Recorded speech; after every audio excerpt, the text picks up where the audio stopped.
दुख का भी एक नशा है।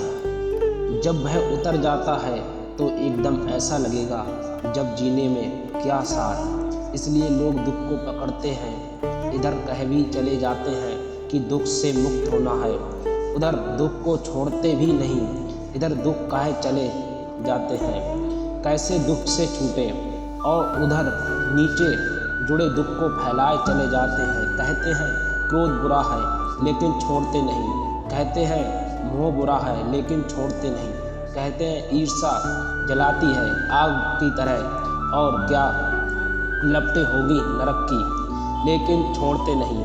ये सब कहने की बातें हैं, तुम्हारे कहने पर कोई भरोसा कर ले तो बड़ी मुश्किल में पड़ जाएगा, क्योंकि तुम जो कहते हो उससे उल्टा करते हो। सुख से सूत्र बहुत सीधे साफ, लेकिन अड़चन वहाँ है कि दुख को पकड़ कर तुम रखना चाहते हो। यह भी एक काम है। तुम्हारे मन के लिए दुख है, दुख से छुटकारा पाना है। तुम डरते हो कि कहीं छुटकारा हो नहीं जाए, अन्यथा फिर क्या करूँगा, ऐसी तुम्हारी दशा है।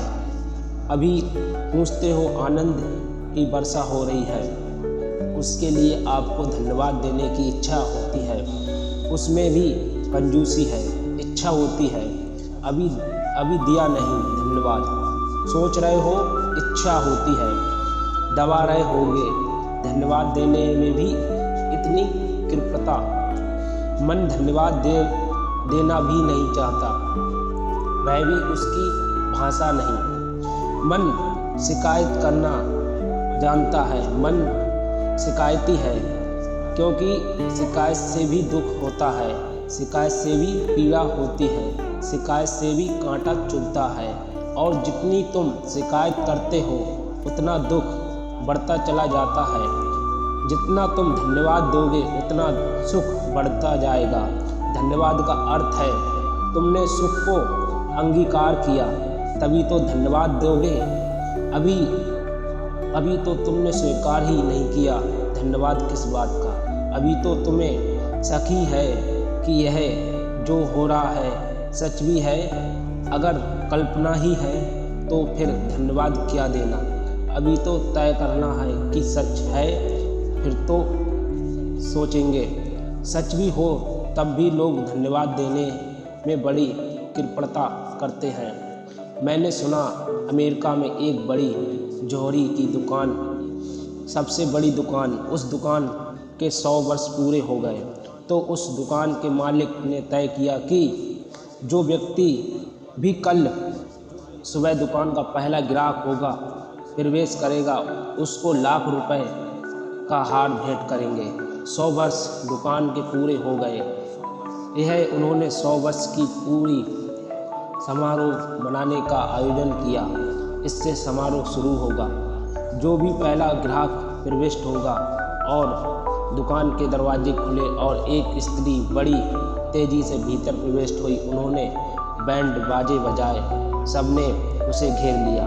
दुकान के सभी कार्यकर्ताओं ने मालिक आया उसके गले में लाख रुपए का हार पहनाया, मगर वह स्त्री वैसे ही खड़ी रही। समझाया उसे कि हमने यह तय किया था कि 1 लाख रुपए का हार भेंट करेंगे। जो भी पहला ग्राहक आएगा वह धन्यभागी हो। तब उन्होंने पूछा कि किस लिए आई हो। तो उसने कहा शिकायत दर्ज करने। अमेरिका में बड़ी दुकानें पर शिकायत का रजिस्टर रखा था, शिकायत दर्ज करने। और वह स्त्री लाख रुपए का हार पाकर भी शिकायत दर्ज करना न भूली। वह लाख रुपए का हार कुछ भी नहीं। जैसे ही वह उत्सव समारोह पूरा हुआ, वह भागी और दफ्तर के अंदर और शिकायत के रजिस्टर में उसे भी शिकायत लिखनी थी। वह लिखी और यह लाख रुपए की भेंट भी उसे प्रसन्न ना कर सकी। यह लाख रुपए की भेंट उसे भी धन्यवाद देने के लिए तैयार ना कर सकी। शिकायत तो करनी ही है, शिकायत होगी कोई छोटी मोटी, कभी कुछ गहना खरीदा होगा या कुछ होगा, कुछ शिकायत की बात होगी। मन शिकायत में पट है, मन बड़ा बचाल है शिकायत में। जब तुम शिकायतें करने लगते हो तब तुमने देखा कि तुम कितने कुशलता से बोलते हो, लोगों से दुख सुनो, दुख की बात करते हो, वक्त हर वक्त बकता है, बड़ी कुशलता से बोलता है। दुख की चर्चा करते वक्त हर व्यक्ति कवि हो जाता है, बड़ी ठीक ठाक उपमाएं खोजता है। तुम लोगों का जरा दुख सुनो, घंटों लगा देते हो, सुनी चले जाते हो, अंत नहीं आता। सुख में जवान एकदम लड़खड़ाया जाता है। जब तुम पूछते हो कि धन्यवाद देने की इच्छा होती है, दबा रहे हो उसको क्या, धन्यवाद देने में कितना कृपणता, क्यों, धन्यवाद तुम्हारा क्या ले जाएगा, धन्यवाद में होता क्या है, होता कुछ भी नहीं, मिलता बहुत है, और शिकायत में होता बहुत, मिलता कुछ भी नहीं। मगर तुम अपने दुश्मन को तुम काम ही ऐसा करते हो जो अपने ही साथ घात है, आत्मघात है। इसमें पूछना क्या है, धन्यवाद दे दो और चौंक कर तुम पाओगे कि जैसे ही धन्यवाद दिया और आनंद उतरा। क्योंकि धन्यवाद देने का मतलब यही होता है कि तुमने आनंद जो उतरा था उसे स्वीकार किया, उसके सत्य को स्वीकार किया, उसकी प्राणिकता को अंगीकार किया, तभी तो धन्यवाद दे सको। इच्छा होती है कि धन्यवाद दूं, लेकिन पता नहीं कि सच में धन्यवाद बरसता है या कि कल्पना है, या अब इसका कैसे पता करोगे। आनंद बरस रहा है, यह हवाई जहाज गुजर रहा है, यह हवाई जहाज सुनाई पड़ रही है, प्रवचन इसी क्षण ऊपर से हवाई जहाज गुजरा। अब कैसे और पता करोगे यह कल्पना तो नहीं, ये सूरज की किरणें वृक्षों पर पार उसके तुम तक आ रही हैं।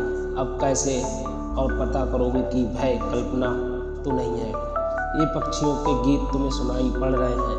अब और कैसे पता करोगे कि यह कल्पना होती नहीं। और क्या उपाय है, यह हो सकता है कि तुम इसी सोच विचार में सिर में दर्द होता है, तो तुम जानते हो कि सिर में दर्द है, तो नसापुटों में फूलों की गंध भर जाती है, तो तुम जानते हो कि सुगंध ने तुम्हें घेरा है।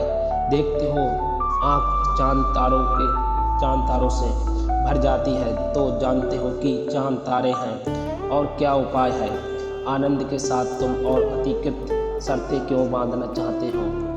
इतना काफ़ी नहीं है कि आनंद बरस रहा है, ऐसा तुम्हें अनुभव हो रहा है। इस बरसते आनंद को डूबो, इस बरसते आनंद को पियो, हो जाओ, उठने दो भाव को। नहीं तो कभी कभी ऐसा हो जाता है कि पहुँचते पहुँचते आदमी चूक जाता है, करीब आते आते रुक जाता है, कभी कभी मंजिल पर एकदम और मंजिल मिल जाती है और आदमी लौट पड़ता है। कभी कभी ऐसा हो जाता है नाव किनारे टकराकर दूर निकल जाती है, किनारे से मझधार से जाकर डूब जाती है, किनारे से टकराकर मझधार में पहुंच जाती है। किनारे पर हो, हिम्मत करो, मैं कहता हूँ हिम्मत करो, आनंद को स्वीकार कर ले। बड़ी हिम्मत की ज़रूरत है तो ही स्वीकार कर सकोगे। दुख को कोई स्वीकार नहीं कर लेता, दुख को स्वीकार करने में किसी की हिम्मत की कोई ज़रूरत नहीं। आनंद को स्वीकार करना बड़ी हिम्मत की बात है, बड़े साहस की, क्योंकि आनंद तुम्हारे अहंकार को मिटा देगा, क्योंकि आनंद तुम्हारी अब तक की चली आई पुरानी धारा को तोड़ देगा, क्योंकि आनंद तुम्हारे अतीत को पोंछ देगा और नए जन्म और एक नए भविष्य की शुरुआत होगी, क्योंकि आनंद में मृत्यु है और पुनर्जन्म है। हिम्मत करो, स्वीकार करो, आनंद की बरस रहा है और तुम धन्यभागी हो सकोगे कि प्रभु का प्रसाद हुआ। अब इसे इन बातों में मत खो देना, नहीं तो पीछे पछताओगे, फिर बहुत पछताओगे, क्योंकि यह किनारा दोबारा मिले ना मिले। तुम कितने दूर निकल जाओ किनारे से, कौन जाने। आज तुम यहाँ मेरे साथ हो, आज तुम इस हवा में हो, आज ये चारों तरफ नाचते हुए प्रसन्न लोगों को समूह तुम्हें मिलता है। फिर दोबारा मिले या ना मिले, आज ध्यान का सरगम तुम्हारे भीतर बैठने लगा, क्योंकि कौन जाने कल भी ऐसा सौभाग्य हो ना हो। कल की प्रतीक्षा ना करें, आज हो जो हो रहा है, इसे हृदय में से भर लो, समस्त हो उठो। कभी कभी मैं हैरान होता हूँ कि अगर यही बात मान ली जाए कि कल्पना है, तो भी कल्पना से सुखी होना ज़्यादा बेहतर है, बजाय अर्थात ये दुखी होने के। क्यों?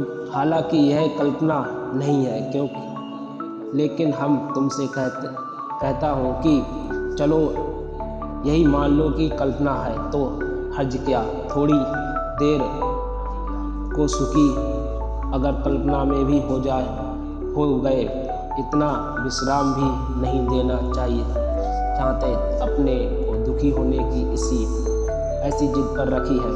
चलो कल्पना सही, तो थोड़ी देर कल्पना में ही रस ले लो।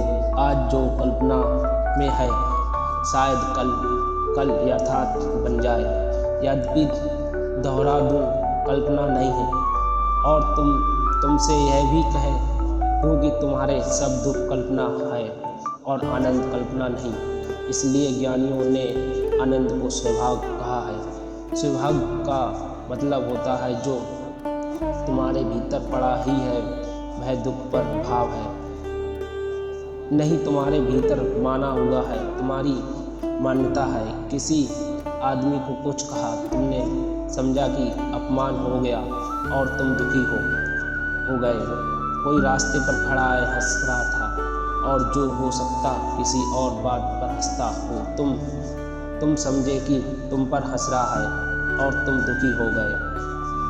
दुख बाहर से आता है, आनंद भीतर से आता है। दुख दूसरों की तरफ से आता है, दुख संसार से आता है, और आनंद स्वयं से दुख कल्पना है।